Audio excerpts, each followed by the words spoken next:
Welcome to the SkullKing Fantasy Football Podcast, powered by StatRoute.com. And now, here's your host, Ryan Skullroot.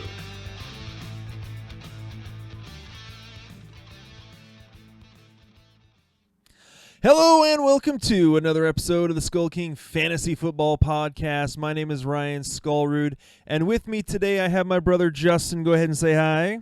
Hello, everybody. Welcome to the show. All right. Well, we are just about finished with week one, and depending on how adventurous you were with your lineups, you could be jumping for joy, or if you thought you had a solid lineup, you could be screaming and ripping your hair out like I am. Or crying. Yeah, like that too. Vernon Davis. Oh, but that's a happy moment. We're not going to mock that one. Yeah. Get a couple announcements real quick. We are we've talked about the fact that we are doing the accuracy contest. So we will have that up. I'll probably have those results up Wednesday since we get those results Tuesday, and it'll take me a little bit to kind of create the page for that. So you guys can find out just how accurate we are compared to the rest of the analysts and everything on Fantasy Pros, or at least how everyone accurate we are. Week one. Everyone was horrible week one. And so we'll just see how horrible everyone was. We will have waiver wire articles coming out Tuesday morning since most those waivers go through Wednesday night. So we'll have waiver wire article up on Tuesday for you guys to see who we think you should pick up.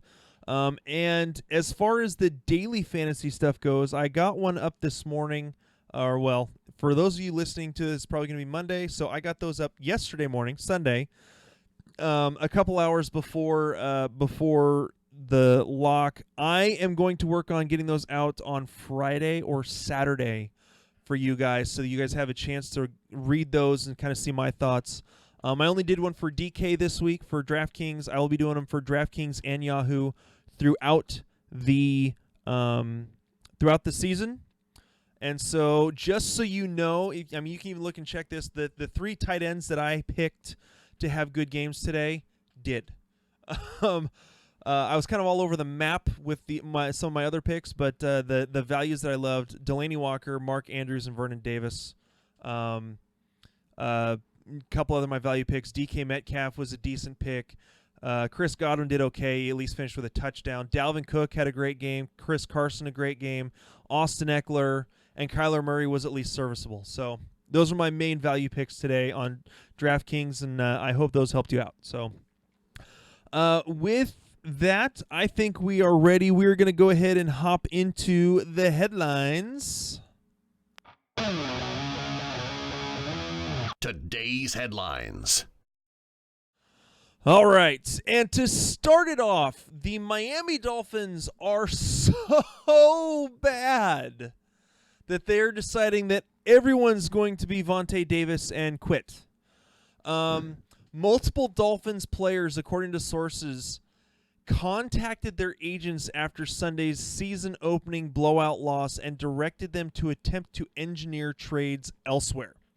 The players believe that the coaching staff, despite claiming that they intended to try to win, aren't serious about competing. Justin, what are your thoughts on this real quick? Based on what I saw, do any of those players think they're good enough to get traded to another team? I mean, that defense was horrific. I mean, we all knew the offense was going to have issues. Stills is gone. They lost Laramie Tunsil from the offensive line. You knew you were in a rebuild mode. I mean, okay, so you got shelled and shellacked in week one. You weren't prepared. Chalk it up to that. The other team on the other side had a historic game. Their backup quarterback went 6 for 6 with a touchdown. There's nothing you can do. Write it off. Get prepared for next week. Yeah. If you don't, it will happen again because you have a much better Patriots team to go up against. Yeah. I mean, it was so bad that Lamar Jackson, who everyone has talked about him not, needing to work on his passing, Lamar Jackson started off the game like 13 for 13 for 200 passing yards and 4 TDs. Yeah. I mean, Seriously. So Looked like he was playing for Louisville back there. Yes. Against Yeah. some no-name team. Hey, you want to know what his rushing numbers were for this game? 6 yards. 3 attempts for 6 yards. Yeah, if you would have told me that between passing and rushing, one he'll get 6, the other he'll get more than 300, I would have said he would have rushed for 300 yards and passed for 6. Based off of what happened last year, that's what I was looking for. But this year, completely different. Yeah. We saw this coming in a sense that we saw that there was going to be much better passing. There was going to be more production. They were going to get more of the passing tree involved. I don't think anyone saw 5 touchdowns and top numbers this week in week 1. No. Maybe Miami's just that bad. Yeah, that could be. So we'll kind of see, when they actually go up against a defense, we'll see. We'll see how it goes. All right, so that was the major news story. Justin, why don't you go ahead and let's do a quick rundown of the injuries, and then we will get into our Kings and Stings section. There are a number of injuries. So once again, this news is coming. This is all news based off of Sunday night. And so there could be more updates, but pay attention to this. There are some players of note that will be out for extended periods of time. We'll start off with Joe Mixon. Has an ankle sprain. He got tangled up in a tackle. It didn't look too bad. According to reports, there's a little bit of swelling. Early reports are optimistic. Something to monitor as he goes throughout the rest of the week. More than likely, based off of what those reports are, he will play. Could be in a limited role, though. Number 2, Nick Foles injury. Broken clavicle, out indefinitely, according to team reports. This type of injury can take 4 to 8 weeks and sometimes need surgery. I'm leaning more on the 8-week period because this is also on his throwing shoulder. Yep. So there's the clavicle on his throwing shoulder. So not only does he have to not use it, and it has to be in a sling for 4 to 8 weeks before it heals, then he's got to rehab his arm and then get going. He could be done the rest of the season. They might have just wenched this in Jacksonville from week 1. But cue up Gardner Minshew, which we'll talk about for waiver wire pickups. He's going to be a hot commodity in deeper leagues, specifically if you're in a 16 or 14 team league or in a 2 quarterback league. If you're in a 2 quarterback league, someone lost Nick Foles. And so moving on to number 3, Tyreek Hill was injured. He was actually hospitalized today for let me see if I can pronounce this. I've practiced this like 4 times. Sternal clavicular joint injury. That's basically the joint that joins your collarbone to your sternum. So that's very painful, here. but can take 2 to 4 weeks to recover. So he's going to be out next week and the following week. So those of you who have Sammy Watkins and started him and were bold enough to do that, continue with that success. We'll talk about some options you may be able to look for coming out of Kansas City tomorrow as well. Then moving on to Juju. Tonight after the Sunday night football game, limped off the field on the last play and was walking gingerly. Once again, this is very initial report. There's nothing specific yet that we've seen of a prolonged injury, but something to monitor first thing Monday morning when reports start to come in. Number 6, Pat Mahomes has an ankle sprain, but it sure affected him. Says that Mahomes has had them before and it has not hindered him. Obviously, it did not hinder him today, throwing for a ton of yards and touchdowns. Number 7, Devin Funchess, broken collarbone. This was not the day for upper chest injuries, as I think we got another one here coming up too. But he's expected to undergo surgery. Recovery time here is 6 to 16 weeks for that bone to completely heal. So he's probably going to go to the PUP list. He's going to be out for 8 weeks, more than likely. Could have the opportunity to come back in after week 9, but to me, he'd be a drop because he has to undergo surgery. He's going to be out for an extended period of time. There's no sense in wasting his spot if you don't have an IR. If you have an IR, I would play it by ear. Yep. Tevin Coleman left the game with an ankle injury and was quickly ruled out for the rest of the game, which could mean a significant injury. Yep. There's no reports back from an MRI, but San Francisco apparently can't keep a contract year signed running back healthy. Last year, Jerick McKinnon out. This year, Tevin Coleman out. Well, and Jerick McKinnon is again out this still year. Out. So maybe that doesn't bode well for Tevin Coleman for next year. But San Francisco looked horrible today. Their running back position is something to monitor. Mostert could be available. Breida is going to be the lead guy, but then Breida had fluid problems today or something like hydration issues. Well, he also got pulled for a potential concussion as well. Yeah, so I would avoid all San Francisco running backs at this point. And then the last one, Baker Mayfield had x-rays on his wrist. They came back negative. It was wrapped after the game, likely just a bruise, something to monitor as well as the week progresses, see how he handles that. But that kind of wraps up the most notable of injuries from this week. It seems like a very harsh week one, but the week's not over. We still got 2 more games, which we'll cover later on in the show. No, real quick, you talked about the record-setting Baltimore Ravens. Very interesting to think, or to say, someone actually said this year, I can't remember who it was. It might have been Field Yates of ESPN or something. Someone said the Chiefs are going to score 60 points in a game this year. It was almost the Ravens today with 59. Yeah. Yeah. Did the Chiefs? Well, I think the Ravens Chiefs set a record for most points scored in the first half. Yeah, it was at least for 42? them. They haven't scored that kind of points ever. Definitely not with the Dilfer days. Are the Chiefs ever going to play the Dolphins this year? That's something to look at. I hope. I hope not. All I don't right. think so. All right. So that is it for our injuries, I believe. So yep, that's it for me. Here's our world famous Kings and Stings section. Whatever we want to call world it. Famous. Yeah. Yeah, it's world famous. World famous. We get hits on the podcast from all over the world every once in a while. Yes. So so here's the premise of Kings and Stings. So what we do is we take the top 3, and we're changing it up a little bit this year. We take the top 3 fantasy performances, although we don't actually have the fantasy scores that they had. This is for standard 4 point per passing touchdown, I believe.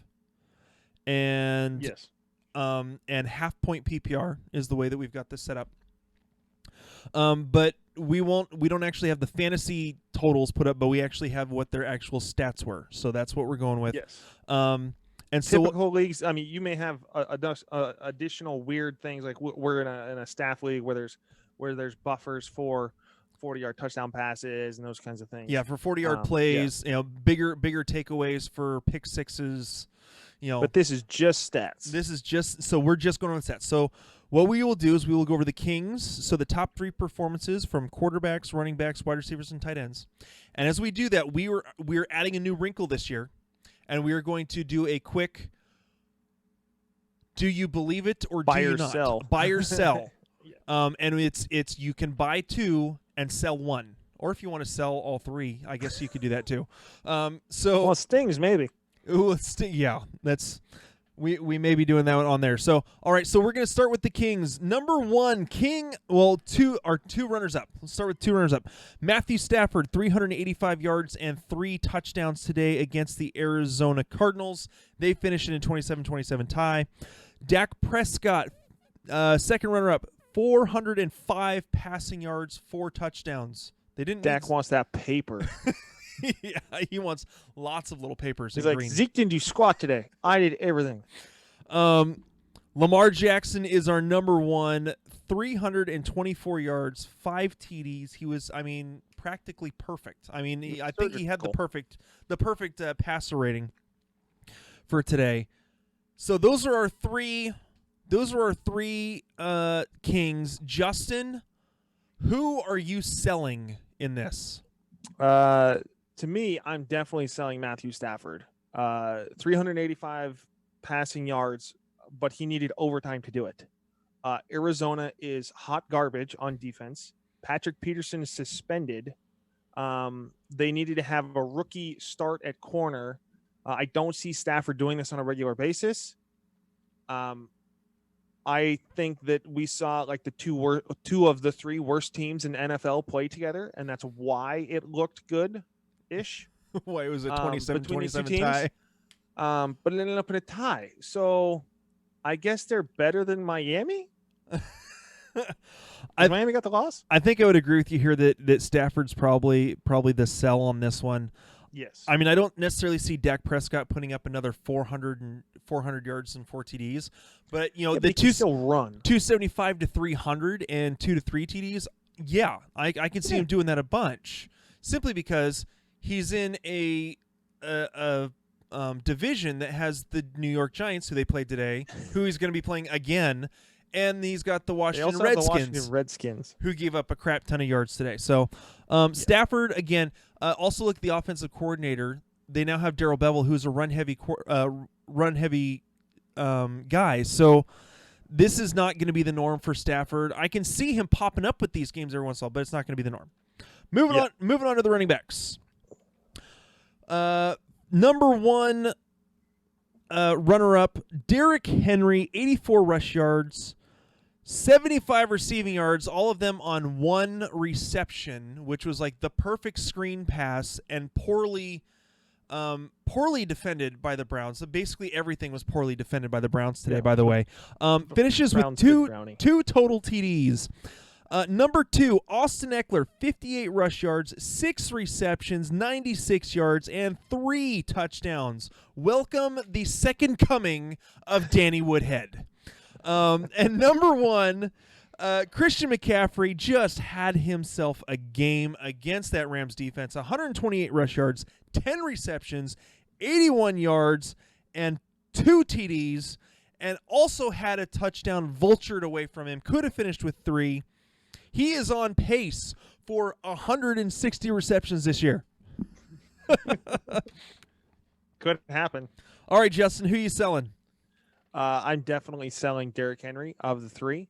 Austin Eckler, we know, is not going to be a workhorse in terms of the running game, but as you saw today from the Chargers, they're going to do a lot of short passes to open up everything, kind of traditional West Coast offense. We're going to pass as runs, if you will. Christian McCaffrey, monster. He's going to show up on this like probably 8 more times this year. Derrick Henry, other than that screen pass that I could have scored a touchdown on with my 6-second 40-yard dash speed, no one had to touch him, and he's not involved in the passing game.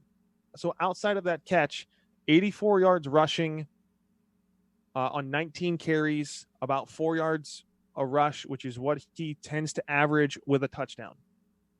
Realistically, outside of that one play, he had an average day. So I think that's more what he's going to do, which would not, on typical weeks, land him here on the King's piece. Yep.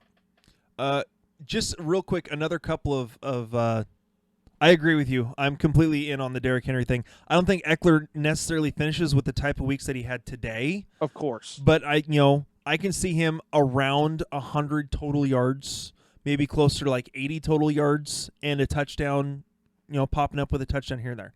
Eckler was an RB2, I think, through like the first 13 weeks of the season last year, or through the first 12 weeks of the season. And that was with Melvin Gordon. Yeah, with Melvin Gordon. And Derrick Henry didn't become an RB2 until week 16. Correct. So, all right, real quick, a couple other honorable mentions. Marlon Mack, 25 rushes for 174 yards and a touchdown. So much for game scripting. The guy actually can do it. So much for the thought that Marlon Mack and T.Y. Hilton are going to be nonsense once luck left. And Dalvin Cook, 21 rushes, 111 yards, and 2 touchdowns as well. So, all right, let's move on to our wide receiver kings.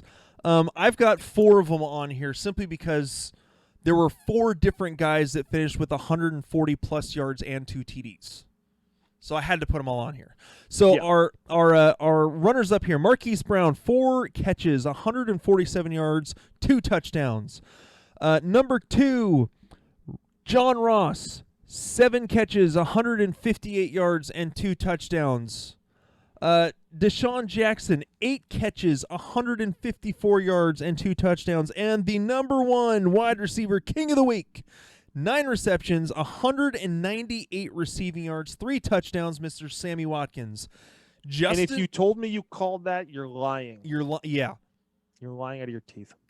There was no one was expecting this. Yes. Could he? I mean, maybe 100 yards and a touchdown simply because Jalen Ramsey was following Tyreek Hill the entire game. But you weren't expecting this. Sorry, I call BS. No. Yes. For me, of the 4 here on the sell, it's a real close tie between John Ross and Marquise Brown. I think the Ravens are going to be good if Lamar Jackson plays to this caliber. Marquise Brown is obviously the number 1 receiver there. So if Lamar, in terms of the deep threat, he's like the Deshaun Jackson, the Tyreek Hill type of player. So if Lamar Jackson just decides to chuck it up, a la Pat Mahomes style, Marquise Brown's going to go and get it. Yeah. So I think that could happen again.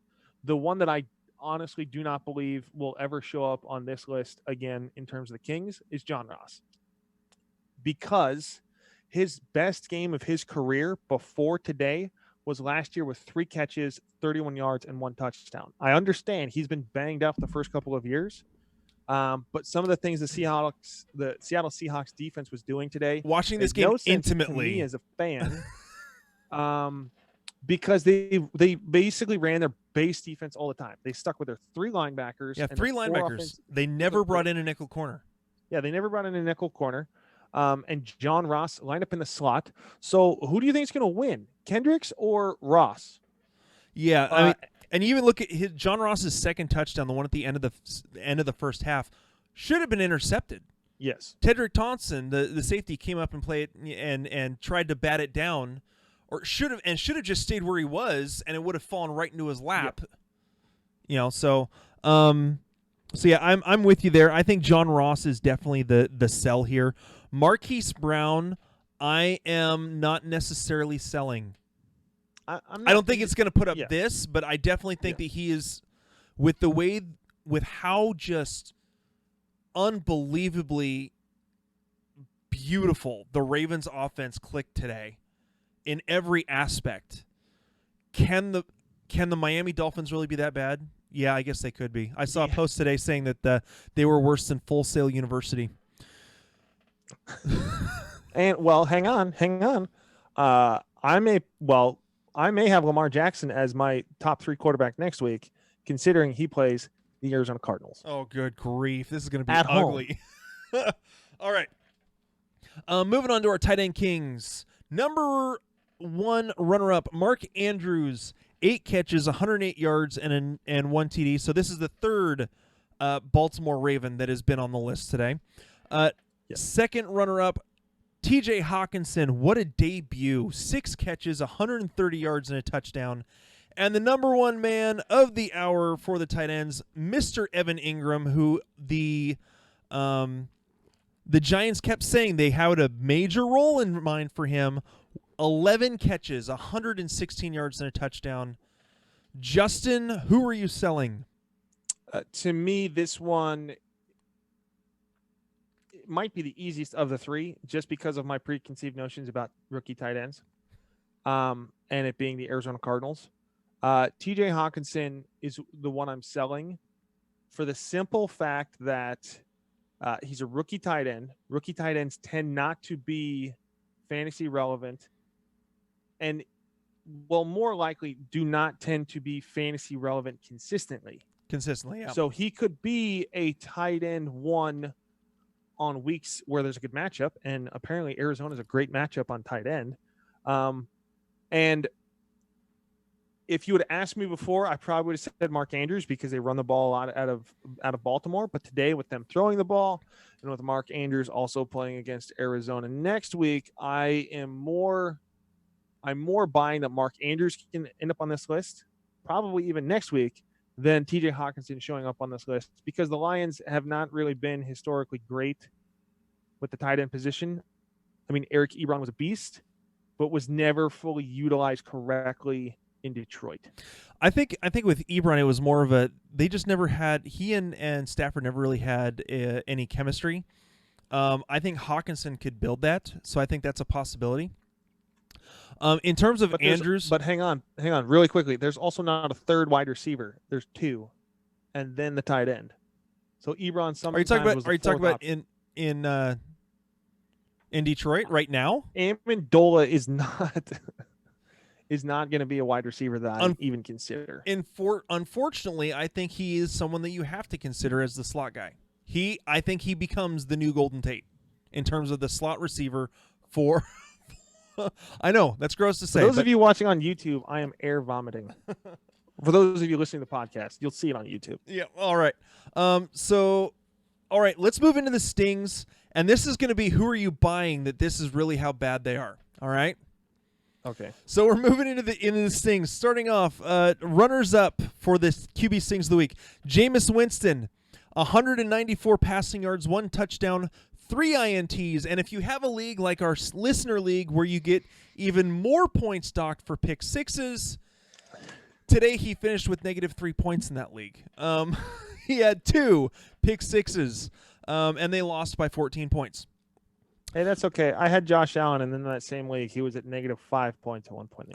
Right. Our second runner-up is Mitch Trubisky, 228 passing yards, 1 interception, and 11 rushing yards, which is the only thing that put him ahead of our number one sting of the week, Mr. Cam Newton, 239 pass yards, 1 interception, no touchdowns. Justin, who are you buying? Who am I buying that will end up on this list again? Yes. Jameis Winston.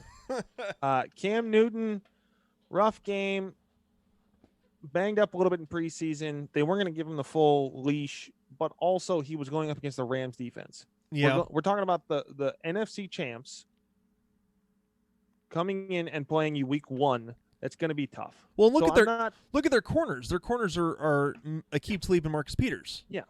Mitchell Trubisky would probably be my next closest one, obviously. Jameis Winston, I'm not sure what's going on between his ears.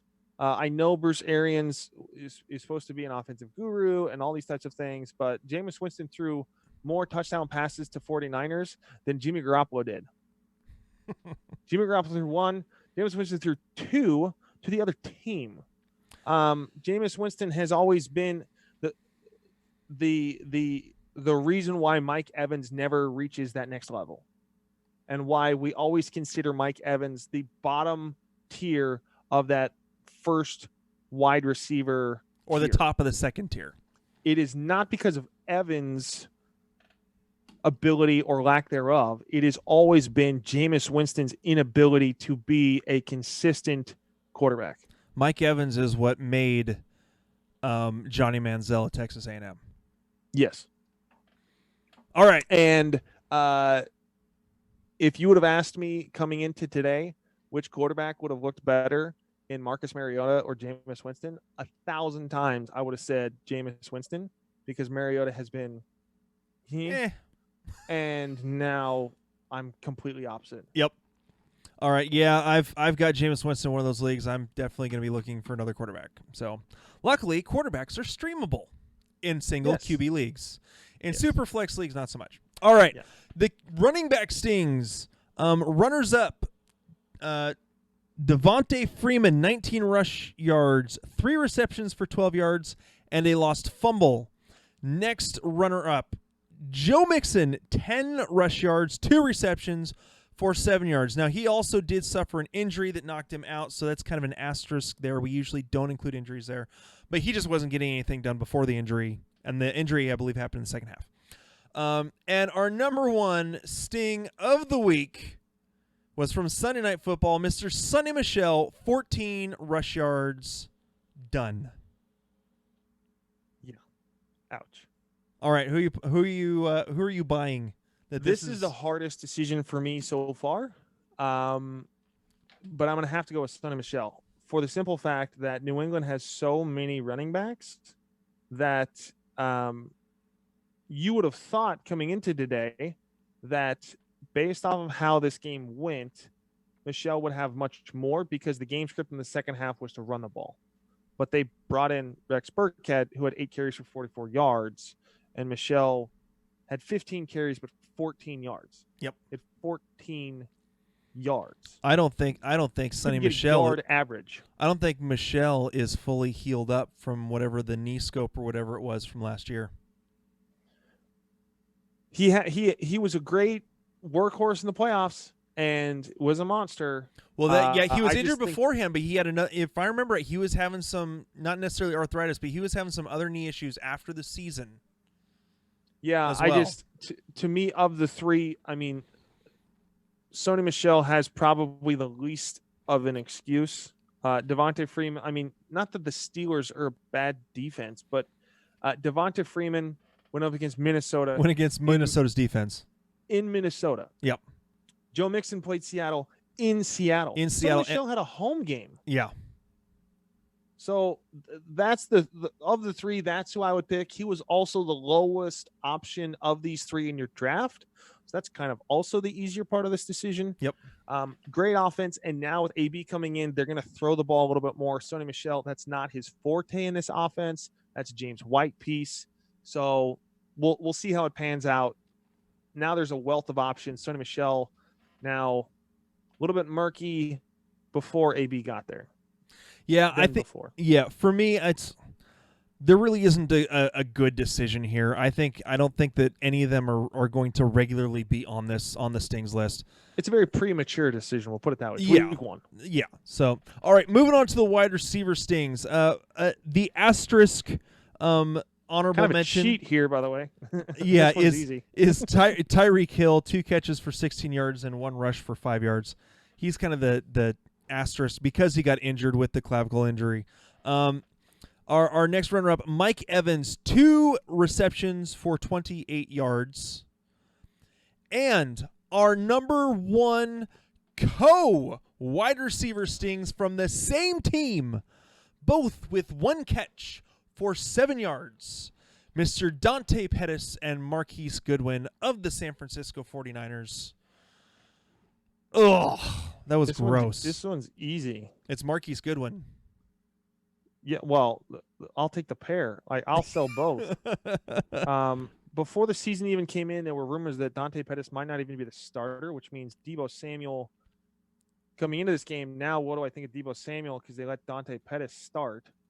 Well, Deebo Samuel still finished with more than I know, Pettis did. But on the depth chart, Mike Evans is, if Jameis Winston can kind of figure it out, Mike Evans is still going to get touchdowns. He's probably still going to get about 8 to 9 touchdowns this season, even with Jameis Winston having performances like this.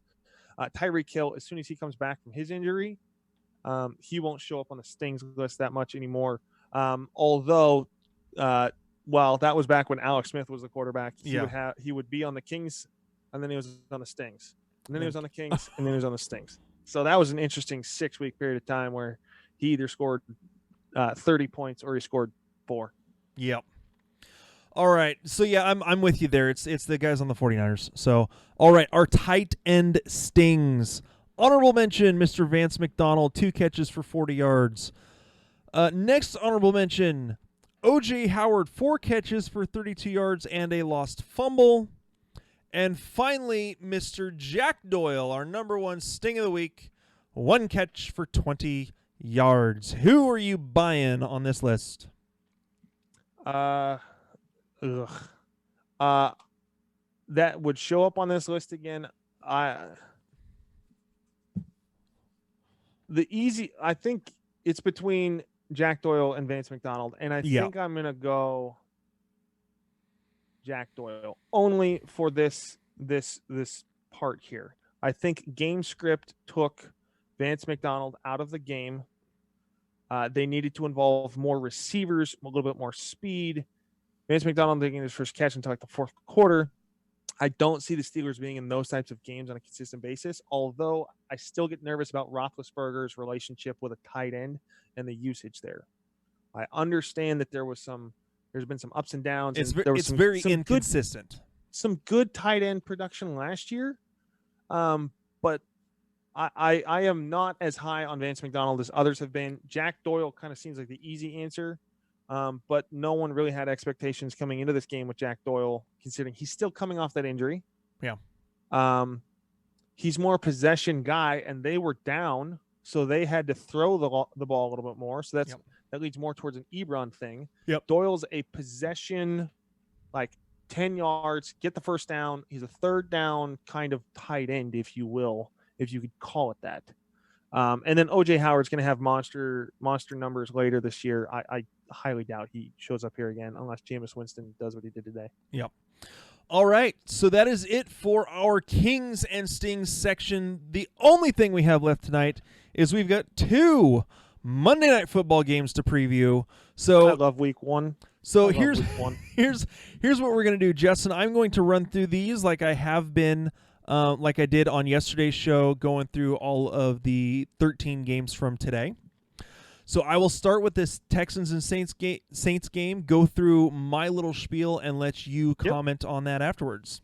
Go for it. All right, so here we go. Texans versus Saints. Starting with the Texans, I've got Deshaun Watson as the number 1 QB. I believe I have him ranked as my top QB overall for this week. Should be a good game in what should be a shootout. Knowing that, it'll probably be an absolute clunker. 6-9. In terms of the running back, Mr. Johnson, Duke Johnson, I have him as a flex play with upside. Could do more just because we don't know what he is going to be. Right now, he is kind of the workhorse. We don't know what kind of work Carlos Hyde's going to get. So for right now, I think he's a flex play.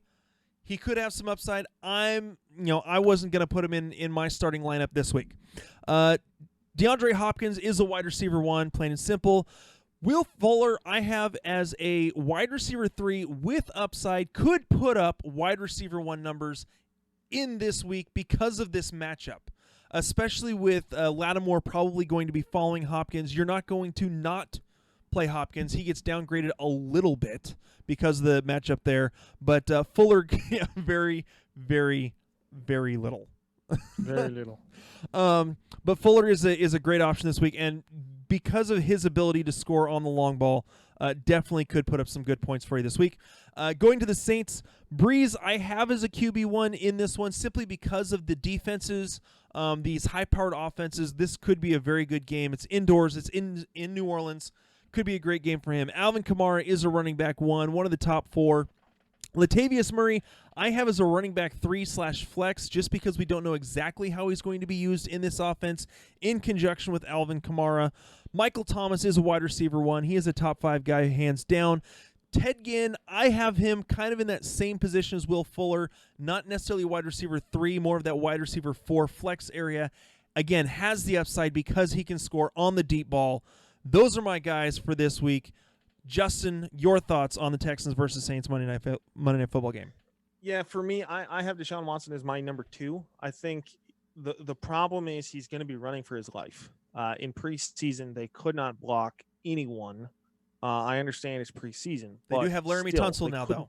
They couldn't. Okay, but he's been there for what, 4 days? I understand 6. he will play. He'll block better, but I don't see it being a light switch game 1. Not right off. Probably not. It won't be right off. I think Laramie Tunsil gets his feet wet this week, kind of like what Jadeveon Clowney did. He's going to play. You're not going to see a whole bunch of craziness with it. Laramie Tunsil will get in the way of the guy in front of him. But in terms of like zone blocking schemes and assignments and audibles, that's where things are going to get a little bit trickier. Deshaun Watson is going to be there. Duke Johnson. Look, in order for the Texans to win, Deshaun Watson is going to have to have a quarterback 1 week. And judging by what the rest of the guys did this week, that's a huge number. Yeah. Drew Brees I have as like quarterback number 4 because Houston, now without Jadeveon Clowney, is going to be a sieve. They're not going to have that There's going to be – say again? They're not going to have that same pass rush. Yeah, or run stopping. Yeah, and I have Alvin Kamara as my number 1 running back this week. So to me, it's going to be high-powered. Hopkins is going to eat. Fuller is probably going to catch the ball 4 times for 200 yards and 3 touchdowns because that's what he does. Yep. Kiki might not even play. And so he's doubtful still, I believe, for this one. Yeah, he's still doubtful. Don't play him. You shouldn't have started him unless you're in a seriously deep league, and then I'd look for something else. Maybe I would feel more comfortable playing Stills than Kiki Kuti at this point. Michael Thomas, Jared Cook, I don't see having much production this year in terms of being a tight end one, very low tight end one. Big points. I like the Saints in this game because it's a home game. All right, moving And on. more well-rounded. Yeah. All right, last game of the week, the Broncos at the Raiders. I have Joe Flacco as a quarterback 2. I think he can be okay as a low, kind of as your second starter in a 2 QB league. Super flex. I don't like him as a super flex, to be completely honest, even going up against the Raiders defense. The Raiders have shown a little bit on their defense in the preseason. They could actually be improving a little bit, so I would hold off on Flacco if you don't need to. Phillip Lindsay I have as a running back 2/flex option. We'll see what he can do this second season under a new regime with them wanting to do a 50-50 split with Royce Freeman. Royce Freeman I simply have as a running back 4. I did not like what I saw from him last year when he was healthy. So I don't necessarily see him getting any better this year. That's just my opinion. I'm not all that high on Royce. In terms of the wide receivers, Sutton I have as a wide receiver 3. I have Emmanuel Sanders as a wide receiver 3 who has the upside and the ability, again, depending on how fully healed up that Achilles is and whether he's actually got the movement and the jump he needs, he could put up high-end wide receiver 2 numbers. And I'm not necessarily going anywhere near Deshaun Hamilton or Noah Fant yet. In terms of the Raiders, Carr I have as a quarterback 2. I liked him a lot better when Antonio Brown was still on the team. He drops, again, now down to a low quarterback 2. Josh Jacobs I have as a running back 2 or flex option. Tyrell Williams I have as a wide receiver 3 with wide receiver 2 upside, again, because he is the number 1 there.